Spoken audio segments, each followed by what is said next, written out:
Envelhecer é uma coisa natural e quem chega aos 60 anos de idade é considerado idoso. Mais de 28 milhões de brasileiros estão nessa fase da vida e a tendência nas próximas décadas é que o número dobre, segundo o IBGE. Não existe fórmula nem jeito certo ou errado de viver a terceira idade. Para falar sobre ela, está na hora de viver ciência. Átomos e inferências, robôs que trabalham sem terno, resíduos postos à venda, vacina contra o cemitério, conforto e freio nas ganas, planeta é mais que hemisférios, ciência mata, ignorância, desvenda olhos e mistérios.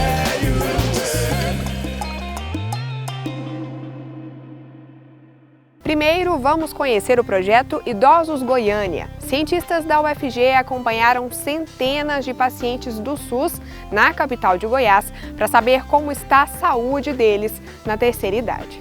Tudo começou em 2008. Na época, 418 idosos atendidos pelo SUS foram observados pelos pesquisadores. As professoras da UFG, Érica, da Faculdade de Medicina, e Valéria, da Faculdade de Enfermagem, são coordenadoras do projeto. O objetivo primário dele foi avaliar as condições de saúde gerais dos idosos, estado nutricional e alguns marcadores nutricionais, de saúde desses idosos, acima de 60 anos. Então a gente consegue capturar a realidade de saúde dos idosos aqui do nosso município de Goiânia, dentro da infraestrutura que a gente tem do Sistema Único de Saúde, as condições de vida, qualidade de vida, condições sociais, porque tudo isso foi levantado. Nessa etapa ainda em 2008, nós fizemos uma seleção dos idosos proporcional aos distritos sanitários de Goiânia, que são micro-regiões do município de saúde,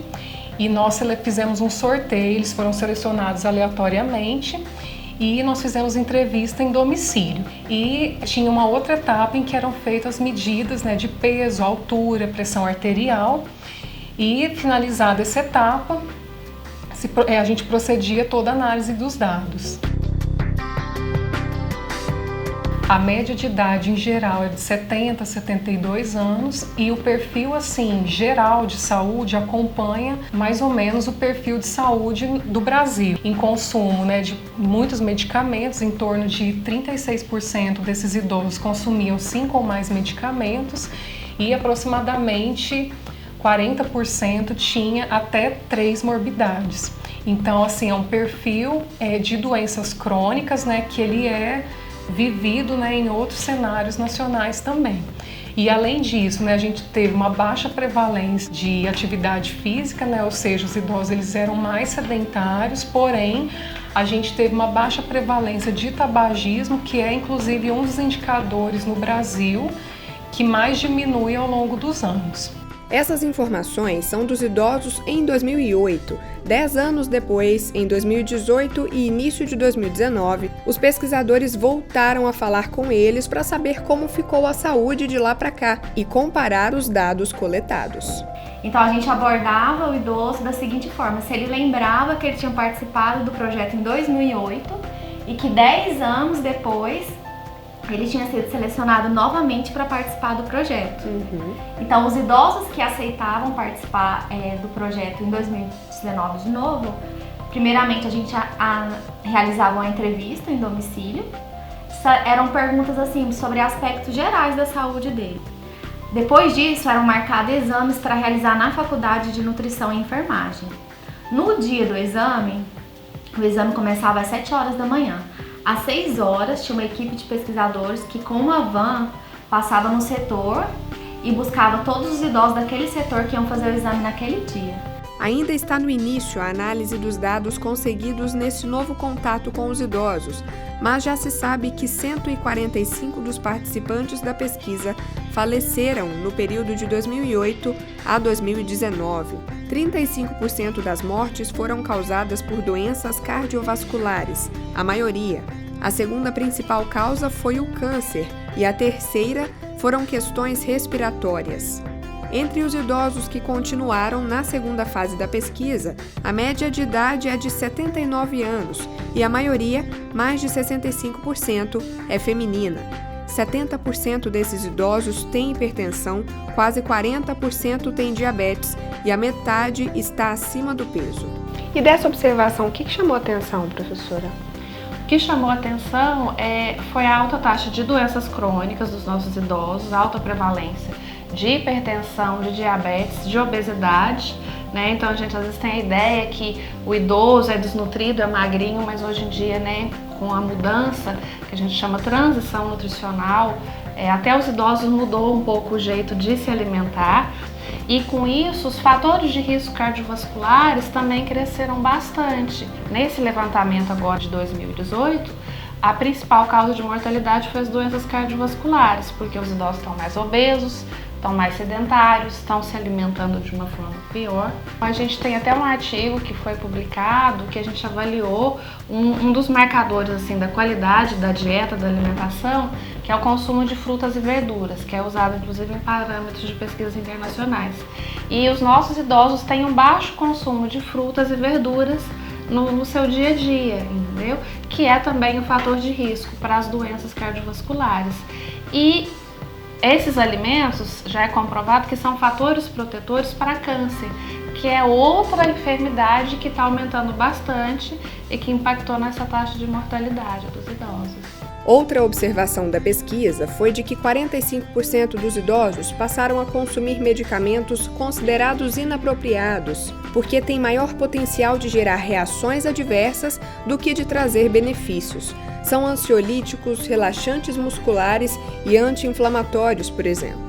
O que a gente sabe por meio de outros estudos é esse cenário, né, que a gente tem uma alta carga de doenças e de consumo de medicamentos em idosos, se dá em parte, né, pelo comportamento que ele tem ao longo da vida. Então ele não tem essas condições a partir dos 60 anos. Essas condições elas são desenvolvidas ao longo da vida, porque a gente está envelhecendo constantemente. Além de conhecer a saúde dos idosos na capital de Goiás, o projeto também ajuda a formar profissionais especializados, da graduação até o doutorado.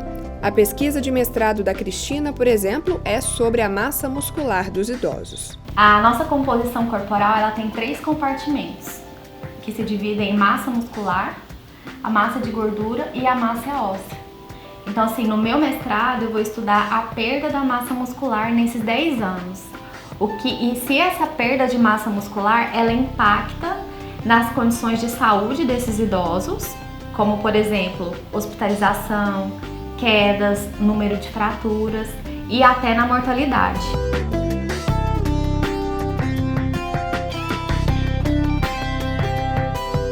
Professora, como é que esse projeto pode contribuir para políticas públicas? Em Goiânia, nós temos vários diferentes estudos com idosos, né? Esse estudo ele se diferencia porque ele é com amostra de usuários do SUS, né? E porque ele tem uma base populacional. Então, isso permite que a gente faça inferências, né, para a população que são importantes para a tomada de decisão na prática clínica e também no âmbito da gestão. Uma coisa que me chamou muita atenção, porque assim, eu fiquei 1 ano em Londres estudando a corte de envelhecimento da Inglaterra, né, uma amostra de idosos da Inglaterra todinha. E assim, me saltou aos olhos, assim, a nossa taxa de mortalidade em 10 anos de segmento muito maior que da Inglaterra, ou seja, as questões sociais, da assistência à saúde e da qualidade de vida que realmente impactam muito. Então, o nosso Brasil, o nosso sistema de saúde tem que ter um olhar mais atencioso para o idoso. E os idosos aqui, a partir de determinado momento, eles se sentem idosos, como se estivessem no final da vida. Não pode, gente. É momento de viver e ser feliz ainda no envelhecimento. Então precisamos viver mais, sair para fora da toca, da casa, né, para ter mais qualidade de vida. Tudo depende também da energia. No próximo bloco a gente fala mais sobre saúde. Uma cientista investigou como idosos convivem com o HIV. É já já.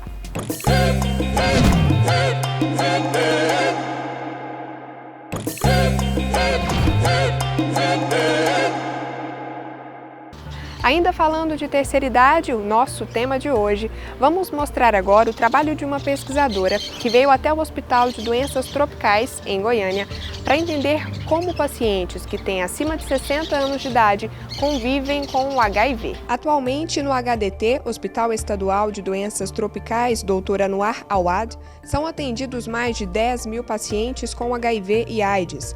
906 destes pacientes são idosos com mais de 60 anos. Em 2018, foram registradas 1.154 internações de pacientes com HIV no hospital e 430 no primeiro semestre de 2019.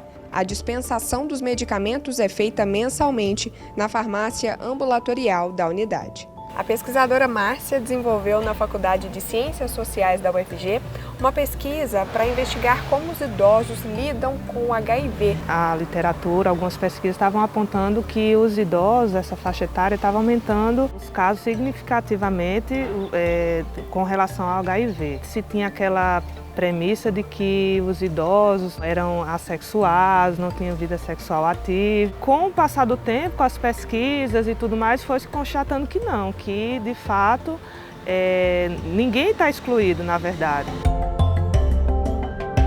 Como foi o processo da pesquisa? Como a minha pesquisa era com pessoas, tem que passar pelo Comitê de Ética da universidade, mas também pelo Comitê de Ética da Secretaria de Saúde. Então, quando saiu todo o aval, eu recebi a carteirinha lá do HDT, que era o meu campo de estudo. Chegava no período da manhã e ficava no ambulatório, que é quando os pacientes chegam, passam por uma triagem e vão ser atendidos pelos infectologistas. Então, eu chegava, sentava e ficava observando os idosos, né? A sua ideia era entender como é que eles conviviam com HIV? Por que você queria conversar com cada um? Qual que era a ideia? Então, o objetivo da tese era justamente esse, entender quais as questões que envolviam o processo de envelhecer com o HIV, né? Algumas hipóteses eu já tinha estudado, como por exemplo a questão do segredo, o preconceito, mas outras foram aparecendo no decorrer da pesquisa, que muitas vezes contrastava com a literatura. Então isso foi uma coisa positiva para a tese, né? Você tentar ver que na prática não é exatamente aquilo que está na teoria. O que você percebeu de diferente? De resultados mais significativos é que não é uma questão fácil, é difícil para todo mundo, para eles também. Só que para eles é uma questão mais particular. Por quê?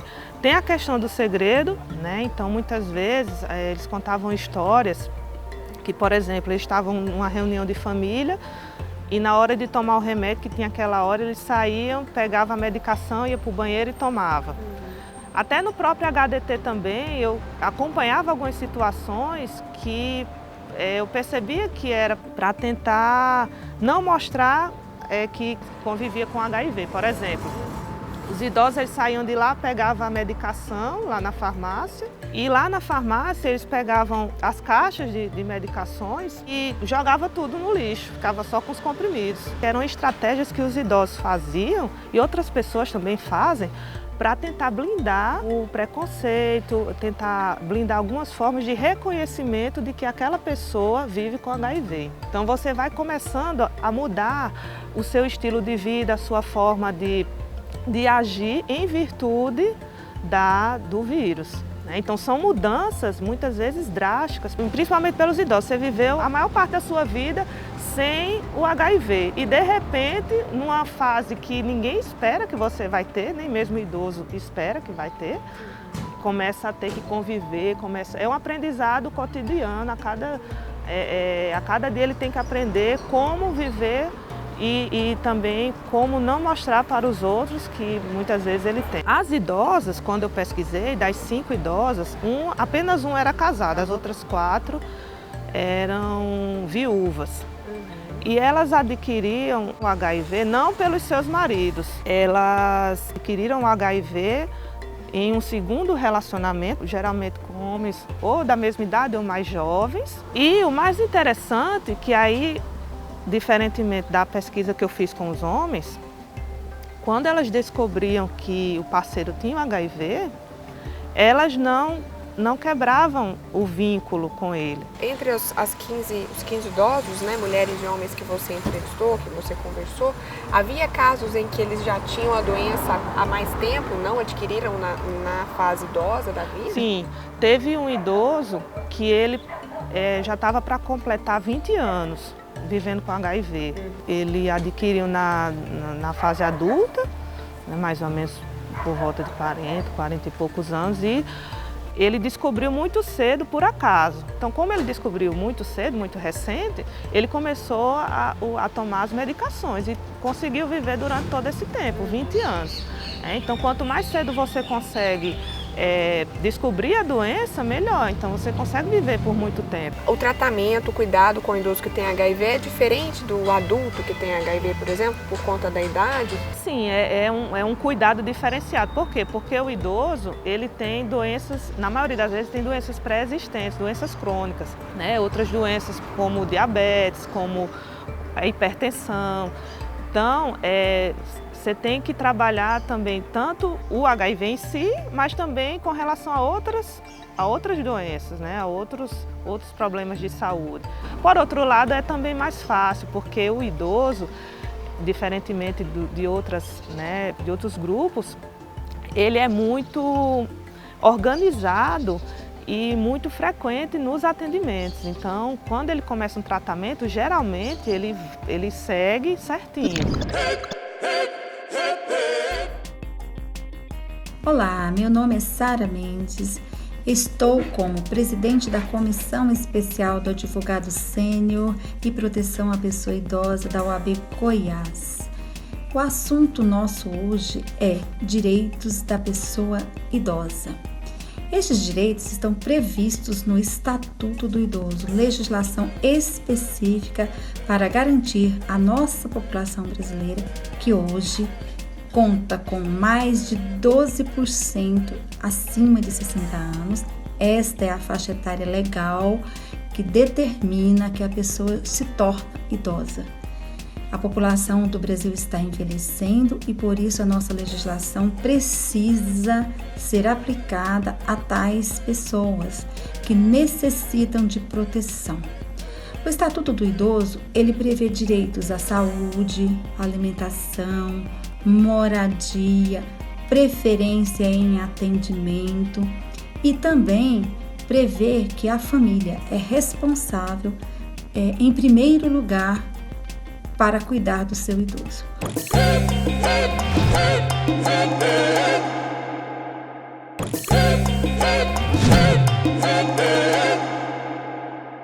Quando a gente pensa em terceira idade, uma das coisas que vem à cabeça é a aposentadoria. A conversa agora é com o cientista que orientou a construção de um atlas sobre a previdência social no Brasil. Professor Tadeu, do Instituto de Estudos Socioambientais da UFG, desenvolveu uma análise da previdência social no Brasil. Ele explica que não se trata só da aposentadoria de idosos, tem a ver também com seguridade social. Em muitos casos, rotineiramente, a gente confunde a previdência com a aposentadoria. Só que o que a gente chama de previdência social hoje, o que a gente chama de regime de previdência social, ele inclui uma série de benefícios na ocasião do trabalho, ou seja, é o salário maternidade, auxílio acidente, uma série de auxílios e benefícios, mas ele também inclui o que a gente chama de seguridade social, né? A partir de 88, o Brasil, a Constituição de 88 traz como grande novidade um pacto de solidariedade entre os diferentes arranjos, vamos dizer, políticos do país e que diz, olha, nós vamos criar um sistema de seguridade social, que basicamente é um sistema que pretende proteger os mais pobres e os mais vulneráveis. E a partir daí reafirma-se, por exemplo, a aposentadoria rural, né, e o benefício de prestação continuada. Os dois no teto de um salário mínimo. Já existiam antes de 88 em formato diferente. Então, o que nós estamos debatendo, na verdade, não é apenas a previdência, é o que nós chamamos de previdência social relacionada à seguridade social. Então, ela cobre quem está no labor, ela cobre essas pessoas pós-período de labor, período laboral, que significa quando se aposentam, mas também aquelas pessoas que estão, de algum modo, fora do sistema, que não conseguiram o tempo de contribuição no trabalho formal, uma série de outras situações. É o caso do idoso pobre, que ele tenha acesso a um salário mínimo depois de 65 anos, e é o caso dos deficientes. E por que isso é muito importante? Porque tanto nos países europeus quanto nos Estados Unidos, em qualquer país civilizado do mundo, a redução da pobreza e a redução da desigualdade tem uma relação inequívoca com a Seguridade Social. O professor orientou a pesquisa que analisou dados de órgãos como IBGE e INSS. O resultado é esse livro com o título Pequeno Atlas da Tragédia Previdenciária Brasileira. Nós analisamos todos esses dados, a maior parte deles na escala municipal, e o mais interessante aí é que o que nós fizemos na escala municipal para todo o Brasil. Nós fizemos a correlação entre o número total de aposentados, o valor das aposentadorias e o PIB municipal e a população. O resultado é o que a gente já conhecia em pesquisas qualitativas, mas ele impressiona as pessoas, porque as pessoas nunca tinham visto isso com o didatismo de um mapa. O resultado é simples. Uma porção significativa de municípios brasileiros, principalmente os municípios abaixo de 20 mil habitantes, tem mais de 60% das pessoas envolvidas com esse regime. Renda da aposentadoria rural, mais benefício de prestação continuada. E o que é mais interessante, como eles ganham um pouco, esse dinheiro todo alimenta o varejo municipal. É o cara que compra caneta, é o que compra o arroz, é o que compra o remédio para o idoso. É que uma pessoa que ganha um salário mínimo, um idoso no interior do Maranhão, do Piauí, do Rio Grande do Sul, esse dinheiro dele tem uma força no núcleo familiar enorme. Os idosos, já que a gente está falando de idosos, não é?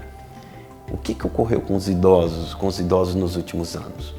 Os idosos ganharam dignidade. Por que eles ganharam dignidade? Porque eles ganharam renda. E isso não foi fruto do governo de ontem, de antes de ontem.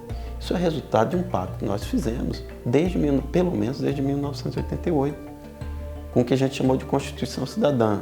Segundo o pesquisador, o debate da reforma da Previdência costuma surgir em momentos em que a economia não caminha bem. Sempre quando tem o desemprego acentuado, baixo crescimento econômico, emerge com muito mais força, mas com muito mais força o discurso das reformas, e principalmente o discurso da reforma da Previdência. O próprio governo tem os dados. Se você analisa o que eles chamam de curva do déficit, você vai observar que nós tínhamos superávit, um maior número de recurso, resultado de contribuição, do que de despesa. O problema é que o governo mistura dois sistemas e a gente tem que separar esses sistemas para análise.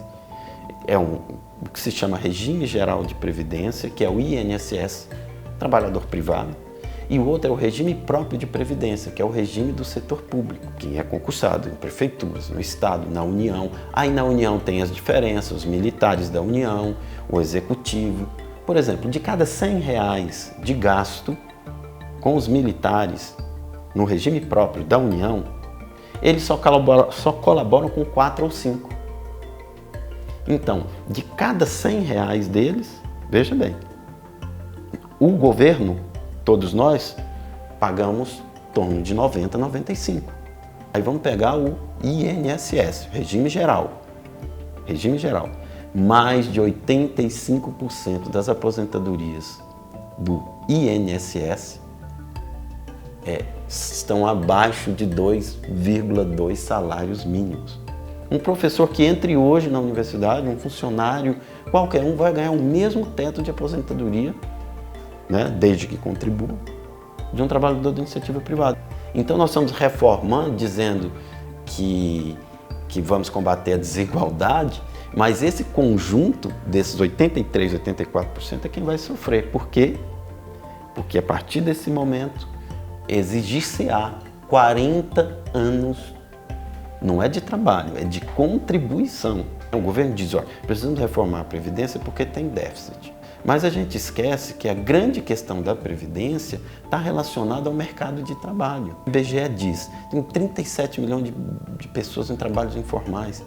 Nós temos um estoque incrível, seriam em tese 37 milhões de pessoas, jovens, contribuindo para um sistema. O problema demográfico a gente tem, não é um problema. As pessoas envelhecem mais, nascem menos pessoas. Sim, isso é um problema para a gente considerar. Mas o maior problema hoje da Previdência, do ponto de vista das contas, é o desemprego. É o desemprego. Se a gente tem que empregar as pessoas, fazer com que essas pessoas entrem na formalização do trabalho de qualidade e passem a contribuir com a Previdência. Só assim a gente vai conseguir arejar um pouco esse debate. Você já se imaginou idoso ou idosa? A Marina, com 9 anos de idade, acha que a gente não deve pensar muito nisso. É o casulo de ideias.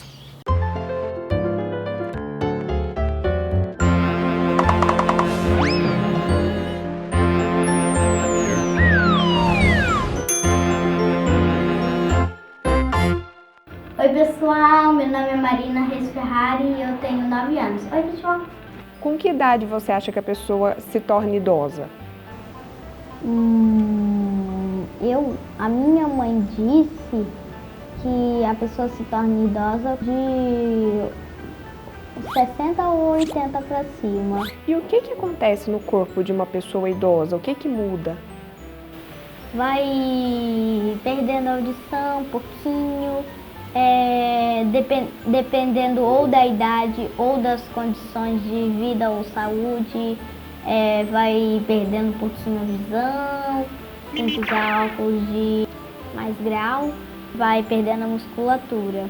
Mas não são todos os idosos que acontece isso. A minha vovó Zenaide, a vovó é nossa vizinha, e o vovô Nelson. Mas vou dar o exemplo da minha avó que faz mais coisas na casa. Ela já aposentou faz tempo, muito tempo, e ela é muito, muito ágil, então não são todos os idosos que ficam lentos e tal. Por exemplo, a minha avó, ela vive correndo pra lá e pra cá, apressada.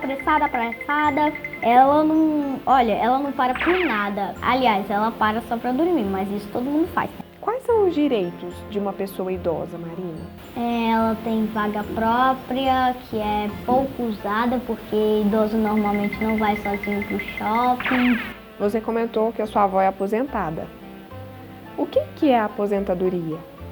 A aposentadoria é quando você para de trabalhar e é tipo umas férias pro resto da vida. Você pode ficar em casa, fazer almoço, tarará. Você já se imaginou velhinha, idosa? Não, nunca pensei nisso. Mamãe disse que não vale a pena. Eu já ouvi um ditado que diz assim: não vale a pena pensar no futuro, mas sim no presente.